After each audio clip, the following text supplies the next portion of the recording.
저는 이제 새해가 되면서 그 예전에 읽은 책들 중에서 이제 읽다가 좀 감동이 되거나 또 깨달음이 되거나 그런 것들은 따로 이제 타이프를 쳐서 한 번씩 꺼내보곤 하는데, 요즘에 새해를 맞이해서 이제 그것들을 다시 이제 정리하고 있습니다. 그러면서 정말 그냥 해만 바뀐 게 아니라 저도 좀 더 성장하고 또 좀 더 성화된 그런 목회자가 되고 싶은 마음으로 그렇게 하는데요. 예를 들면은 이제 요즘 제가 반복해서 그 메모해 둔 것을 읽고 있는 한 구절을 제가 인용해 드리겠습니다. 레오나르도 다빈치가 하늘을 나는 꿈을 품지 않았다면 라이트 형제의 비행기와 헬리콥터는 없었을 것이다. 비행기가 없었다면 닐 암스트롱이 달에 착륙하지 못했을 것이다. 암스트롱이 달을 밟는 장면을 본 수많은 과학자와 과학 꿈나무들은 지금도 누군가의 또 다른 꿈이 되기 위해 연구를 거듭하고 있다. 그 예전에 읽은 책 중에 내가 꿈을 이루면 나는 누군가의 꿈이 된다, 이 책에 나오는 내용인데요. 이 책 소개글 한 대목 읽어드리겠습니다. 누군가의 꿈이 되기 위해 꿈을 꾸라는 것이다. 꿈을 이루기 위해 노력하되 마음속에 늘 자신이 이룬 꿈이 누군가의 또 다른 꿈이 된다는 사명감과 책임감을 가지라는 말이다. 이 주장하는 흐름을 아시겠죠? 저는 이 흐름에 정말 동의가 됩니다. 레오나르도 다빈치가 하늘을 나는 꿈을 품었기 때문에 라이트 형제가 비행기를 만들 꿈을 갖게 됐다. 그래서 레오나르도 다빈치가 모든 걸 하는 게 아니에요. 그 시대에 자기가 할 수 있는 그 꿈을 꿨더니 그 꿈이 그 다음으로 이게 전수가 돼가는 거 아닙니까? 라이트 형제가 비행기를 만든 것이 수많은 사람들의 마음에 영향을 미쳐서 그게 닐 암스트롱이 달에 착륙하는 그런 결과를 가져오는데 일조를 했다. 이 동의가 되는 거 아닙니까? 오래전에 박지성 선수가 대한민국 최초로 영국의 프리미어 리그에 진출하는 꿈을 꾸고 그리고 그 꿈을 이루었기 때문에 그 뒤를 따르는 수많은 어린 청소년 축구 선수들이 다 꿈을 꾸고 그 꿈이 얼마나 많은 우리나라 축구 선수들이 이제 해외로 진출하는 열매를 가져오고, 그리고 그 손흥민 선수라는 대선수를 배출하는 그런 토대를 만들었다. 이 동의가 되는 거 아닙니까? 그래서 저는 내가 꿈을 이루면 나는 누군가의 꿈이 된다. 여기에 굉장히 중요한 원리가 있다고 생각합니다. 제가 그냥 모든 걸 난 다 이루었어. 난 분당 우리 교회를 통해서 모든 걸 내가 다 했어. 그게 가장 나쁜 생각이에요. 그저 저는 하나님이 허락하신 한 걸음만 가는 거거든요. 한 걸음만 열심히 나아가면은 이제 우리 청년들이, 제 아들이, 제 딸이, 그리고 또 이 교회를 출입하는 수많은 우리 젊은이들이 그 꿈을 바탕으로 또 한 걸음을 옮기고 한 걸음을 옮기며 하나님 나라가 이루어지는 이 원리라고 한다면, 지금 우리가 살펴보고 있는 이 아브라함을 향하신 하나님의 그 뜻하신 것도 똑같은 것 같아요.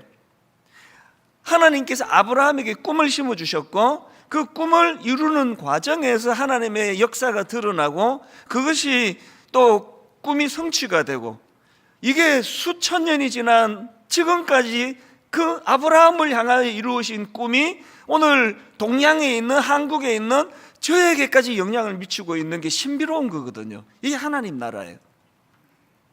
그래서 여러분, 막 엄청난 꿈을 꾸려고 애쓰는 그거는 원리가 아닙니다.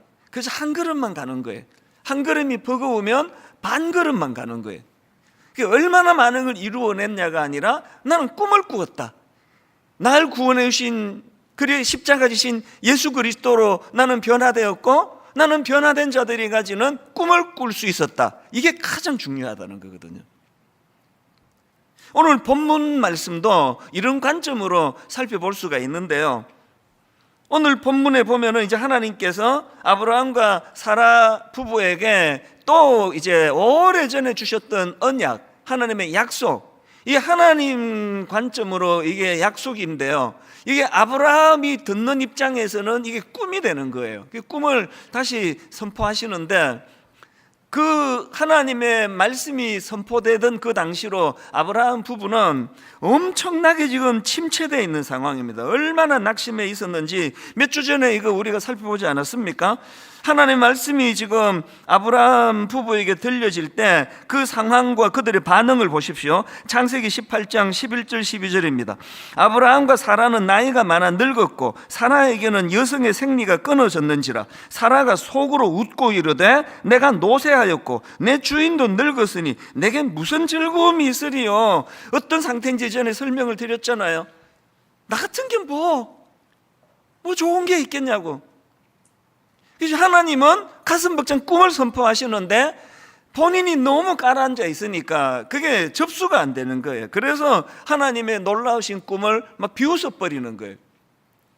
제가 오늘 하나님을 대언해서 말씀을 선포하면 어떤 분에게는 오늘 이 말씀이 하나님 주신 가슴 벅찬 꿈으로 이것이 다가와요.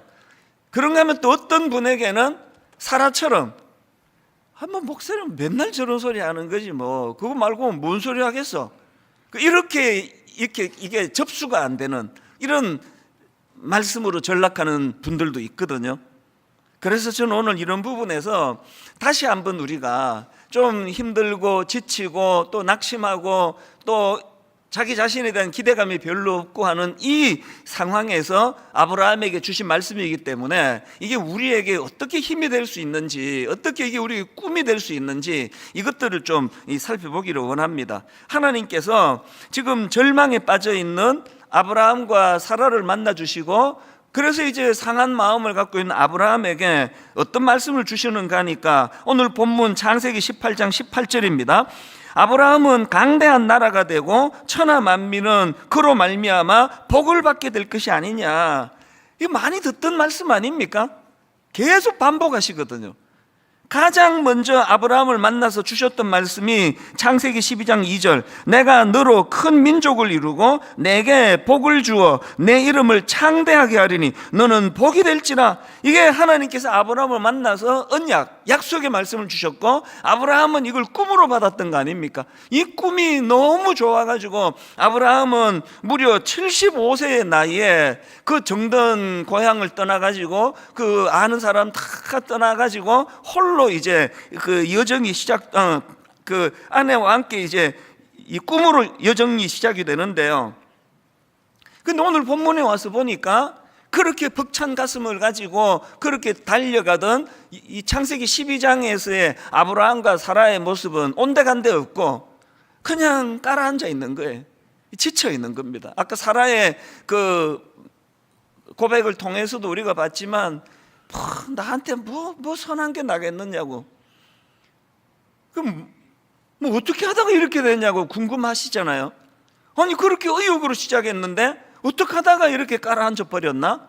왜 그렇다고 생각하세요? 여러분 다 아십니다. 생각보다 응답이 너무 더디 이루어지니까요. 응답이 안 이루어지니까요. 기다리는 게 너무 힘든 거예요. 제가 하나님에 대해서 묵상을 하고 또 하나님을 생각하면은요, 하나님은 모든 게 느리세요. 하나님은 서둘지 않으세요. 천천히 일하시는 분입니다. 지난 송구 영신 예배 때 제가 강조했던 포인트 아닙니까? 그 송구 영신 예배 때 참석하신 분들은 이 말씀 기억하실 것입니다. 보통 그 인간들끼리 그 대화할 때는요, 부지런하다의 반대말은 게으르다예요. 그래서 뭐 퀴즈 대회 같은 것도 초등학교 1학년들 놓고 부지런하다의 반대말은 그럼 게으르다 그래야 점수를 받아요. 그런데 성경은요, 부지런하다의 반대말이 게으르다가 아니라 서두르다라는 거예요. 서두르다. 이게 그 조급하다, 서두르다. 이게 잠언 21장 5절에 나오거든요. 부지런한 자의 경영은 풍부함에 이를 것이나 조급한 자는 궁핍함에 이를 따름이니라. 여기 보니까 부지런한 사람과 대조되는 사람을 게으른 사람으로 세우지 않고 조급한 사람으로 부르고 있다는 거예요. 그래서 제가 송구 영신 예배 때 거북이는 느려도 행복하다 이 책을 인용하면서 토끼와 거북이의 경주를 제가 인용해 드린 거 아시죠? 토끼와 거북이가 경주에 임했는데 이 토끼와 거북이의 결정적인 차이가 뭐냐 하니까 토끼는 경쟁 상대인 거북이를 의식하면서 경기에 임했고 거북이는 경쟁 상대인 토끼를 의식한 게 아니라 목표점에 도달하는 목표점을 의식하고 임했다는 거예요. 이 차이가 토끼에게 치명적인 어리석음을 가져다 준 거 아닙니까?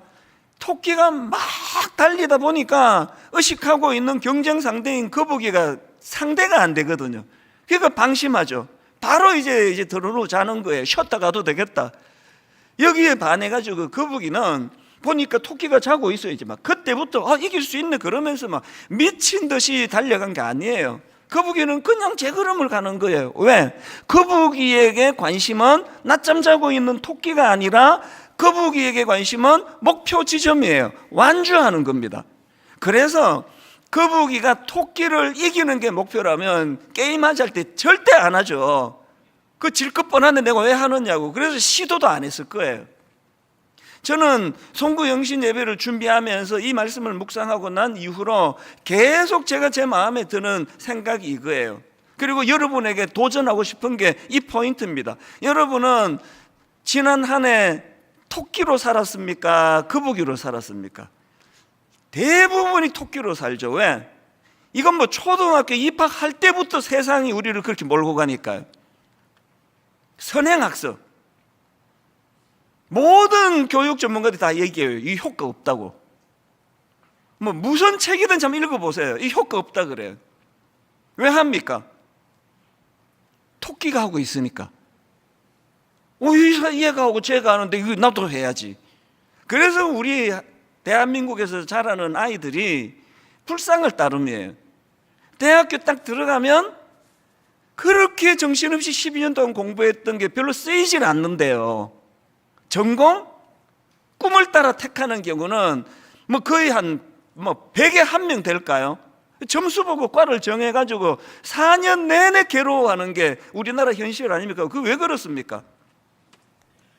거북이처럼 인생의 목표를 완주하는 데다 두지 않고 라이벌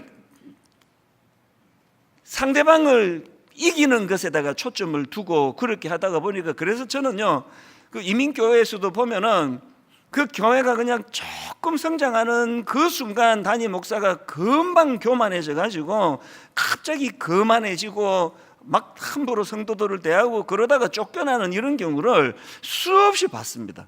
그 왜 그렇습니까? 토끼가 된 거예요. 이 옆에 교회 목사들보다 내가 굉장히 빠르네? 그럼 낮잠 자고 가도 되겠다. 이렇게 사람을 내가 많이 모으는데 뭐 나 쫓아내겠어? 이게 다 토끼예요, 토끼. 아브라함이 그렇게 꿈을 가지고 창세기 12장에서 출발했는데 왜 이렇게 지금 낙심을 하고 우울하고 막 그냥 자기 자신에 대한 기대감이 없고 하나님의 말씀이 선포되는데 막 비웃어버리고 왜 그렇습니까? 아브라함과 사라가 토끼이기 때문에 그래요. 거북이가 아니에요. 빨리 가야 돼요. 상황을 자꾸 보는 거 아닙니까? 저는 이런 의미에서 새해가 들어와가지고 잠언 21장 5절 말씀을 계속 묵상합니다. 부지런한 자의 경영은 조급하게 이를 것이나 조급한 자는 궁핍함에 이를 따름이니라. 하나님의 관점으로 부지런한 자의 반대말은 조급한 자예요. 왜? 하나님은 천천히 일하시기 때문이에요. 아브라함 부부를 막 속성으로 막 후닥닥 그렇게 아들 주고 막 그냥 막 아무런 양육도 안 시키시는 분이 아니에요. 왜 천천히 주셔야 됩니까? 그 과정을 통해서 아브라함이 성장하거든요. 그 과정을 통해서 사라가 성장하기를 원하시는 거란 말이에요. 그래서 새해에는 저는 저와 여러분 모두가 다 조급한 자가 아니라 부지런한 자가 되기를 원합니다. 저와 여러분이 토끼처럼 항상 라이벌을 만들고 그것 때문에 우울하거나 그것 때문에 우울감에 빠지거나 하는 그런 인생이 아니라 상황에 연연하지 않고 나는 내 목표를 향해 간다. 그래서 제가 구호를 자꾸 외치잖아요. 개는 짖어도 기차는 가는 거예요. 기차가 막 개가 크게 짖는다고 갑자기 빨라지고 안 짖는다고 막 천천히 우리도 한숨 자고 가자 그런 거 없습니다. 기차는 그냥 자기 페이스대로 가는 거예요. 이게 아름다운 거거든요. 이게 성경적으로 보기에 이게 부지런한 자라는 겁니다. 오늘 이런 맥락에서 이제 우리 모두가 다 아브라함이 실패했던 그 지점을 우리가 잘 묵상을 하면서 우리 새해 하나님 앞에 정말 하나님 보시기에 우리는 조급한 자가 아니라 부지런한 자로 살기를 원합니다. 이 꿈을 갖고 계시기 원한다면 두 가지를 기억하셔야 됩니다. 하나님이 주시는 꿈을 가지고 우리가 두 가지를 해야 되는데요. 첫째가 뭐냐? 하나님께서 주시는 꿈을 반복해서 선포하는 거예요. 반복해서 선포하기. 왜 우리가 자꾸 하나님 주신 꿈을 반복해서 선포해야 되는가 하면 우리는 자꾸 유지를 못하기 때문에, 자꾸 아브라함처럼 옆길로 새기 때문에 자꾸 초심을 자꾸 반복해야 돼요. 우리 왜 결혼했지? 그리고 여러분 결혼 약속하고 막 직구하러 다니고 그럴 때 얼마나 많은 꿈들을 꿨습니까? 안 꾸셨어요? 다 꾸었잖아요.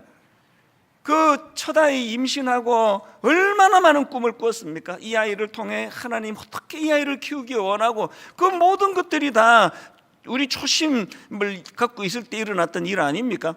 지금 아이들 양육할 때 생각해 보면 그렇게 초심을 갖고 꿈꾸던 것들은 온데간데 없고, 그저 막 온 세상이 막 서둘러라.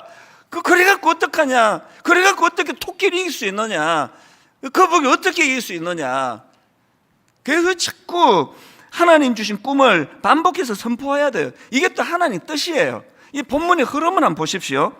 자, 창세기 12장 2절, 맨 처음 아브라함에게 주신 말씀, 내가 너로 큰 민족을 이루고 너에게 복을 주어 너의 이름을 창대하게 하리니 너는 복이 될지라. 이 말씀을 선포하시고 꿈을 주시고 아브라함에게 얼마나 자주 이걸 되뇌이게 하시고 반복하시는지 모릅니다. 바로 그 다음 장이 13장에 보니까 아브라함이 롯을 떠나보낸 직후에 마음의 상실감이 찾아올 때 하나님이 또 그걸 반복하세요. 그게 13장 14절입니다. 롯이 아브라함을 떠난 후에 여호와께서 아브라함에게 이르시되 너는 눈을 들어 너희 있는 곳에서 북쪽과 남쪽 그리고 동쪽과 서쪽을 바라보라. 뭘 지금 강조하십니까? 조카 롯이 떠난 게 아쉽고 섭섭하겠지만 그런 거에 일비하지 마라. 내가 12장에서 내게 꿈을 주지 않았느냐? 더 넓은 곳을 바라보고 동서남북을 바라보며 하나님 주시는 꿈을 기억하거라. 그 얘기 아닙니까? 그 말씀 아닙니까?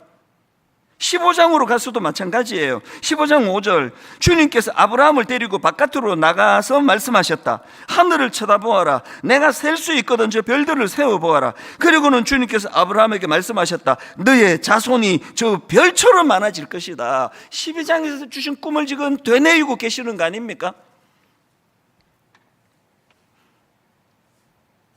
15장 18절도 마찬가지입니다. 그날에 여호와께서 아브라함과 더불어 언약을 세워 이르시되 내가 이 땅을 애굽 강에서부터 그 큰 강 유브라데까지 내 자손에게 주노니. 반복 또 반복하시는 거예요. 꿈을 심어주시는 거예요. 이 사실을 잊지 말라는 거거든요. 창세기 18장 18절, 아브라함은 강대한 나라가 되고 천하 만민은 그로 말미암아 복을 받게 될 것이 아니냐. 지금 아브라함이 지쳐있는 상태라고 말씀을 드렸는데 여러분 꼭 기억하셔야 됩니다. 하나님은요, 아브라함이 지칠 때마다 어떻게 해야 다시 이 사람이 회복이 되는지를 너무 잘 알고 계세요. 지칠 때마다 그냥 보약 따려주고 이런 것도 필요하겠지만 여러분 아이들이 지치면은요 자꾸 꿈을 심어줘야 돼요. 엄마가 너를 가질 때 나는 확신하며 기도한 게 있었다. 기도한 게 있지 않나요? 없으면 지금부터라도 하세요. 그 꿈을 자꾸 심어주는 거 아닙니까? 저희 어머니 말씀을 자주 드렸지만 시골에 초등학교밖에 안 나오신 분이지만 교육학 박사보다 나으셨어요. 계속 어린 저 보고 심어준 게 꿈이에요. 난 네가 요셉같이 하여튼 계속 이제 또 어릴 때는 요셉으로 시작해가지고 성경의 인물들 안 나온 인물이 없습니다. 계속 이제 너 누구처럼 되라. 누구처럼 요셉처럼 맨 어릴 때는 하여튼 어떤 상황에서도 굴복하지 않는 그런 꿈의 아들이 되거라. 계속 그렇게 저에게 성경을 가지고 양육을 하셨거든요. 이게 이 원리더라고요. 분당 우리 교회는 이제 정말 여러분 다락방 모임을 하든 개인적으로 만나든 뭐 그냥 주식이 얼마 올랐대? 어디다 투자해야 돼? 그런 이야기는 딴 데 가서 하시고요. 다락방에서 모이시면 하나님 주신 꿈을 나누는 거예요. 하나님 내 이런 꿈을 주셨다.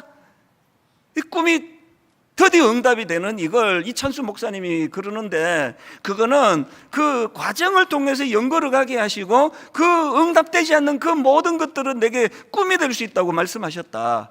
자꾸 저는 우리 교회 성도들 모임할 때마다 하나님 주신 꿈을 계속 선포하고 꿈을 나누며 그 꿈을 이루어 가시는 그런 교회가 되기를 저는 원합니다. 이런 의미에서 저는 가평 우리 마을이요, 저는 지금 막 열심히 기도합니다. 하나님 그냥 올 하반기에는 반드시 오픈될 수 있도록 해 주시기 원합니다. 그래서 지금 막 기도해요. 여러분 기도해 주세요. 그리고 여러분 가평 우리 마을이 오픈되면 현실이지만 지금부터 꿈꾸자고요. 같이 꿈을 꾸자고. 하나님 저 가평 우리 마을에서 장애인들이 그곳에서 참 저는 지금 그곳에 장애인 작가들을 많이 초대해 가지고 작품 전시회도 하고 싶어요. 장애인 엄마 또 장애인 언니 동생 지친 분들 초대해 가지고 그곳에서 정말 쉴 수 있도록 해드리고 싶거든요. 그런가 하면은 크리스찬들이 난크리스찬들이 그곳에 와가지고 지난주 말씀드렸잖아요. 가평 우리 마을이 지친 사람들이 쉼터가 되기 원합니다. 가평 우리 마을이 하나님의 환대를 경험하는 곳이 되기 원합니다. 이 꿈을 같이 꾸자는 거예요. 저는 가평 우리 마을이 안 믿는 사람이 막 명소가 되기를 원해요. 왜? 자기들이 겪은 거는 그냥 비싼 돈 주면은 막 그냥 침대 좋은 거, 막 어디 뭐 인테리어 잘 돼 있는 거, 뭐 이런 것들을 주로 받지만, 가평 우리 마을은 이제 지금부터 승부거든요. 여러분 그 지난주 보여드린 그림 보고 와 탄성을 저질렀지만, 가평 우리 마을이 그냥 뭐 건물만 잘 짓고 막 커피만 맛있으면은 교회가 그거 뭐하러 그런 거 하느냐고요. 하면 안 돼요. 그게 목표가 아닙니다. 가평 우리 마을을 들락거리는 그 사람들이 주님의 환대를 경험하게 하고, 그곳에서 치유가 일어나고, 그곳에서 지친 자들이 쉼을 얻을 수 있다면, 이제 여러분 꿈꾸시면서요 프로그램을 여러분 만들어 주셔야 돼요. 이렇게 오래 걸리더니 이 팔짱 딱 끼고 이제 얼마나 잘하나 보자. 그리고 이제 딱 가보더니 이거 뭐 이거였어? 그러시면 안 됩니다. 그거 여러분 책임이에요. 지금부터 만들어 가야 돼요.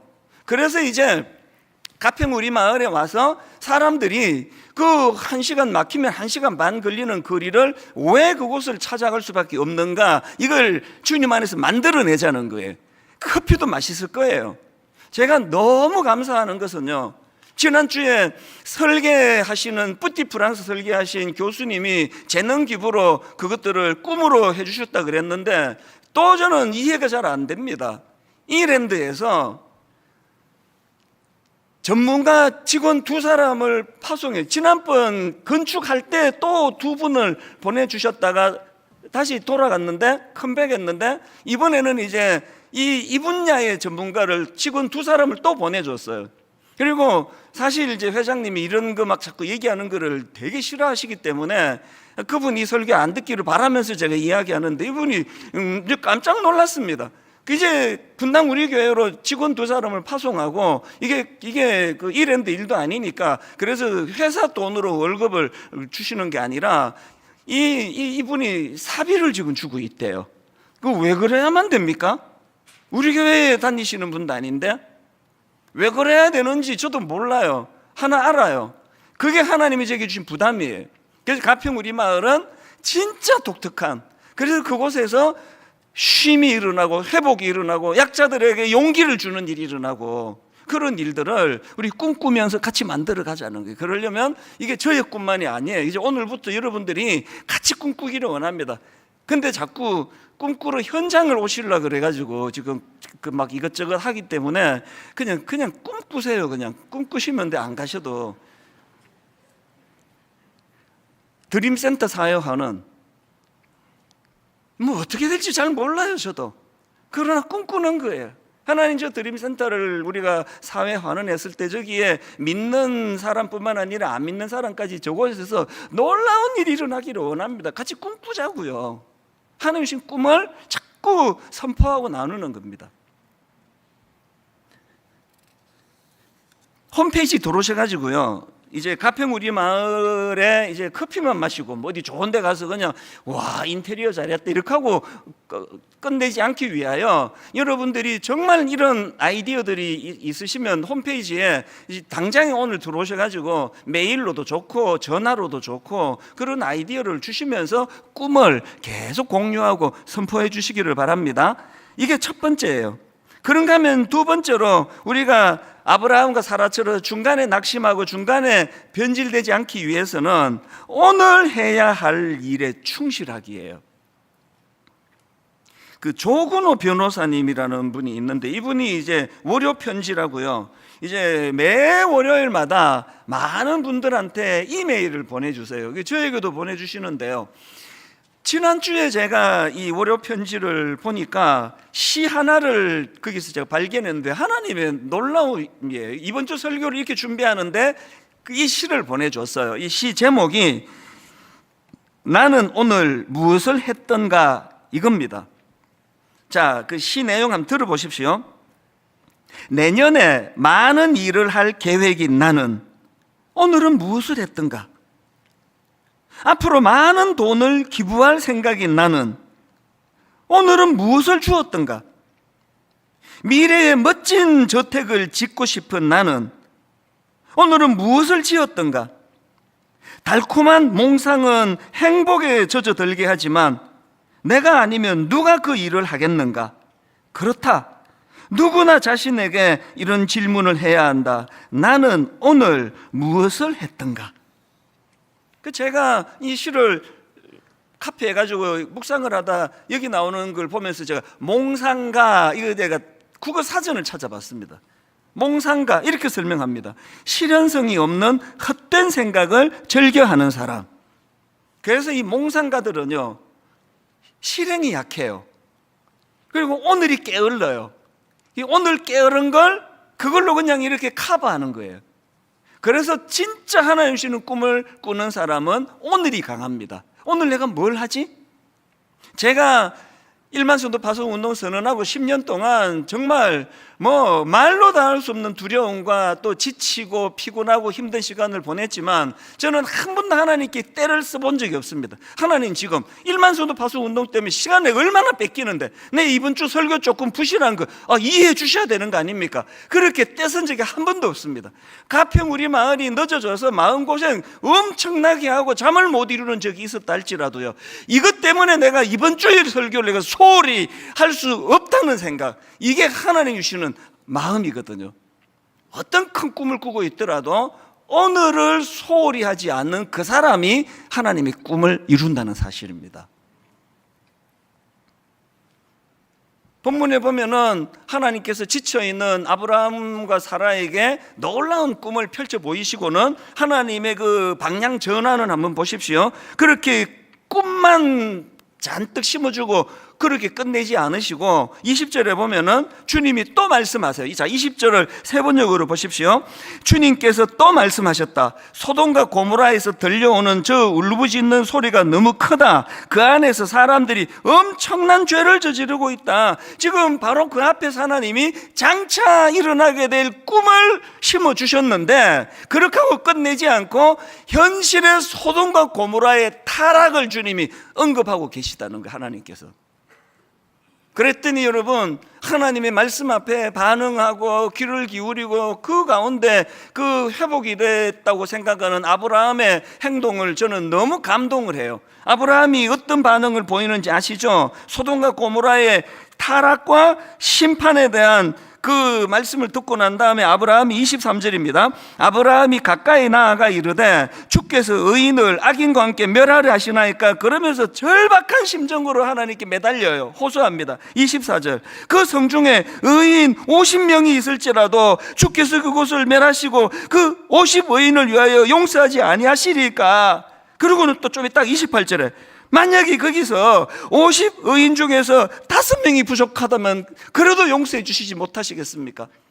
또 좀 있다가 또 바로 또 숫자를 좀 줄여요. 29절에 아브라함이 또 아뢰어 이르되 거기서 40명을 찾으시면 어찌하리 하시나이까. 30절 아브라함이 이르되 내 주여 노하지 마시옵고 말씀하게 하옵소서. 거기서 30명을 찾으시면 어찌하리 하시나이까. 31절 아브라함이 또 이르되 내가 감히 내 주께 아뢰나이다. 거기서 20명을 찾으시면 어찌하리 하시나이까. 32절 아브라함이 또 이르되 주는 노하지 마옵소서. 내가 이번만 더 아뢰리이다. 거기서 10명을 찾으시면 어찌하리 하시나이까.